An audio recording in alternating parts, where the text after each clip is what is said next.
Hver aften her i aftenshowet Sommeren over får vores gæsteværter mulighed for at vælge et emne af noget, der er særligt interessant eller vigtigt at tale om. Og i aften, Susanne, der har du valgt, at vi skal tale om noget, som du i mange år har været nysgerrig på, har læst rigtig meget om, og som du synes er vigtigt, vi også taler om, nemlig kræftforskning og kræftbehandling i Danmark. Hvorfor det?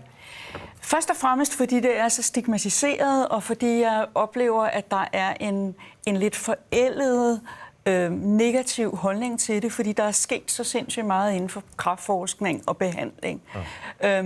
Og så synes jeg, det var værd at tale om, og jeg synes, det var værd at på en måde være med til at vise danskerne, at det faktisk går lidt bedre, end vi alle sammen går rundt og tænker. Og du har også valgt du har faktisk valgt aftenens gæster netop til det her emne, fordi til at blive klogere på det her med kræftbehandling, der har vi fået besøg af Ulrik Lassen. Du er cheflæge og professor på afdeling for kræftbehandling på Rigshospitalet.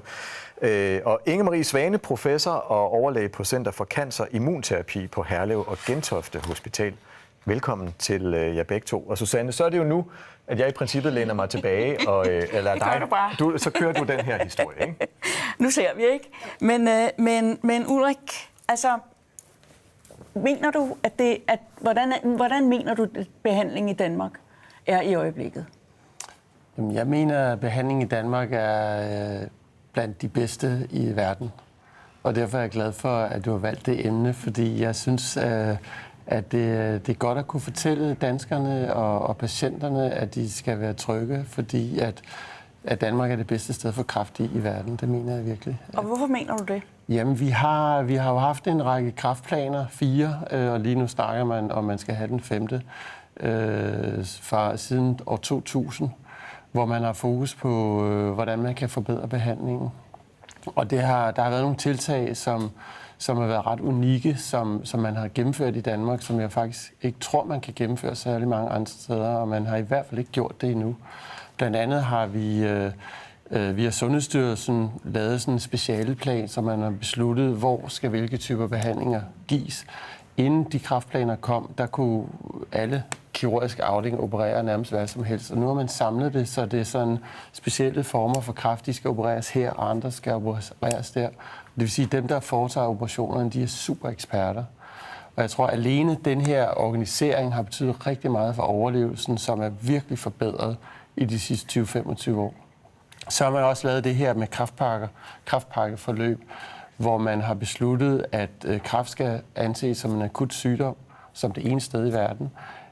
Og det vil sige, at når man har et symptom og går til lægen, så skal man inden for ganske få dage komme til den første undersøgelse. Og når man så har stillet diagnosen, så har man maksimale ventetider, hvor man skal så starte en behandling indenfor. Og det er noget, vi kan følge op på, fordi vi er et af verdens mest digitaliserede samfund. Vi kan følge et CPR-nummer på tværs af alle mulige registre. Det kan man heller ikke i andre lande. Så vi kan virkelig have snor på, at hvis der er et sted, hvor kæden hopper af, så kan man lave et nedslag og sige, her er en flaskehals. Det skal vi gøre noget ved. Og det er fuldstændig unikt. Andre lande kommer og ser, hvordan kan I da gøre det? Og de kan ikke rigtig få det iværksat, fordi de har ikke samme infrastruktur. Og vi så det under corona, hvor godt det gik, at vi havde en fantastisk infrastruktur. Så jeg tænker, det er lidt det samme, man kan se inden for kræft, at vi har virkelig optimeret på nogle ting. Og så er der jo kommet en masse fantastiske nye behandlinger, som Inge-Marie. Inge-Marie, du leder et forskningscenter på Herlev, for immunterapi. Ja, det er rigtigt, fordi der er jo immunterapi inden for kræftbehandling. Det er jo det største gennembrud, vi har haft de sidste mange år, kan man sige. Så der er jo blevet bygget sådan en helt ny søjle op inden for kræftbehandling i en ny behandlingsform. Og det jeg tror, du skal forklare os, hvad immunterapi er, fordi det er jo ikke én behandling, det er et samlet begreb for en masse behandlinger. Det er et begreb for, kan man sige, hvor helt grundlæggende du går ind og udnytter patientens eget immunforsvar til at slå kræftcellerne ihjel med. Og det kan du sætte i stand på flere forskellige måder. Så man kan jo sige, man kan for eksempel tale om den, der er den mest udbredte, og som også er blevet standardbehandling og godkendt til mange kræftformer, hvor man sådan lidt populært sagt lægger håndbremsen på immunforsvaret. Og det gør man sådan egentlig bredt, og vi har masse bremseklodser i vores immunforsvar, fordi vores immunforsvar er faktisk i stand til at slå os ihjel, hvis ikke vi bremser det ned. Så det giver mening, det skal kunne det, men vi vil jo gerne lige speede lidt op for det, så det også kan finde ud af at slå kræftcellerne ihjel. Og der har vi jo fået nogle nye behandlinger, der kan det. Og hvad for en rolle, altså hvordan fungerer det for den enkelte patient? Jamen det fungerer på den måde, altså for det første er det en behandling, der bliver givet ambulant, det bliver givet et drop, og der typisk så bliver det sådan hver 3., 4. eller 6. uge, man får den her behandling. Nogle patienter mærker ikke så meget til det. Det sætter sig bare ind i deres immunsystem, aktiverer det, og immunsystemet går til angreb på kræftcellerne. Men er det så sådan nogle små er det nogle små celler, der løber rundt i og angriber alle de onde celler? Ja, det er det. Det er jo rigtig nok, som du siger. Altså selve behandlingen er faktisk det, der hedder det antistof, men det, man sætter gang i, det er celler. Ja. Det er immunceller. Det er især den type immunceller, der hedder T-celler, som er særlig gode til at slå andre celler ihjel, der indeholder noget, de ikke må. Og det kunne for eksempel være en virusinficeret celle, men det kan faktisk også godt være en kræftcelle, som indeholder kræftproteiner, som den ikke må indeholde. Og så kan den lige pludselig se den her T-celle, og så slå den ihjel. Og hvad er der af andre behandlinger, som ud over dem, som vi har kendt til i mange år? Hvad er der andre nyskabende behandlinger? Altså, der er et andet paradigme, eller hvad skal man kalde det, som man snakker meget om, der hedder personlig medicin. Og egentlig har man haft personlig medicin mange år, men i takt med, at man har fået teknologier, hvor man kan undersøge, hvilke ændringer der er i den enkelte kræftcelle, som gør den til en kræftcelle, så har man kunnet designe lægemidler, som passer lige præcis til den ændring, som den kræfttype har. Altså som er til et specifikt individ, ja. I modsætning til en generel sygdom? Ja, i virkeligheden kan man sige, at før der var det sådan, man kaldte one size fits all. Kemoterapi, det dræber alle celler.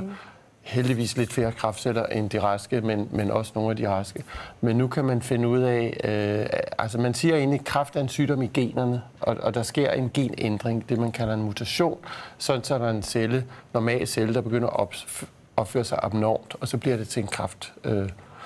Og når man laver genanalyser tidligere, der kunne man undersøge et gen ad gangen, og nu kan man lave det, der hedder helgenomsekventering, hvor man kan undersøge alle gener på en gang. Vi skal prøve at fortælle det lidt for enkelt, men vi har alle sammen en masse gener, det vi kalder vores genom, som vi har arvet fra vores far og mor. Halvdelen kommer fra faren, halvdelen fra moren, og det er det, der skaber liv og hele vores krop og alt, hvad der sker i vores organisme. Men når der opstår kræft, så er der en af de her gener, der ændrer sig. Og når man så tager et væv fra kræftknuden ud og undersøger, hvad er det for nogle gener der, og så samtidig tager en blodprøve og siger, hvad er det, du har for din far og mor, og så kigger på forskellen, så finder man ud af, her er det, der har ændret sig. Og så kan man designe et lægemiddel, der går ind og ligesom slukker på den effekt.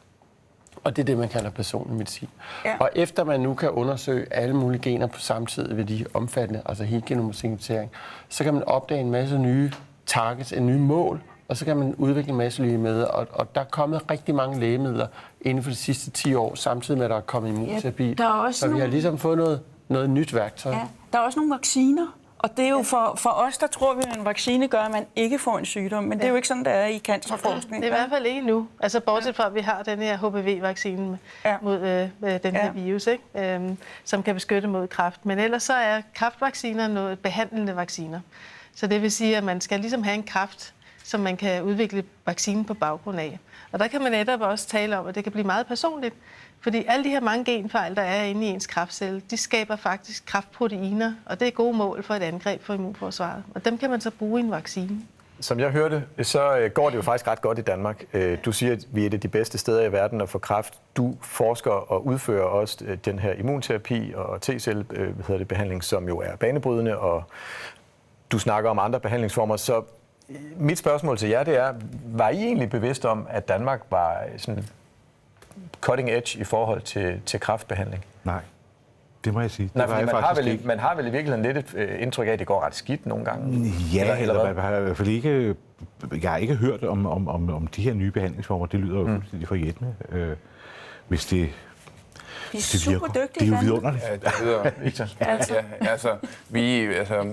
En af Talias helt tætte venner, og vores fælles venner, har et barn, der er blevet ramt af leukæmi her for et års tid siden, eller sådan noget der. Vi har kun hørt sindssygt gode ting, hvor dygtige Riget har været til at tage hånd om hele familien og så videre, så hele den der, også omkring dem, altså dem, der bliver ramt, og hele det der supportnetværk og så videre, har jeg kun hørt super gode ting, og jeg synes, det er fedt, at der bliver gjort så meget for behandling. Men Susanne, noget af det, som du og jeg har talt om før programmet, og mens vi planlagde det her, det var jo også de misforhold, som jeg ved, du føler, der er i forhold til, hvordan det egentlig går ret godt, og så den måde, vi taler om det på. Nu siger du også, James, du er faktisk ikke helt bevidst om, at det gik så godt.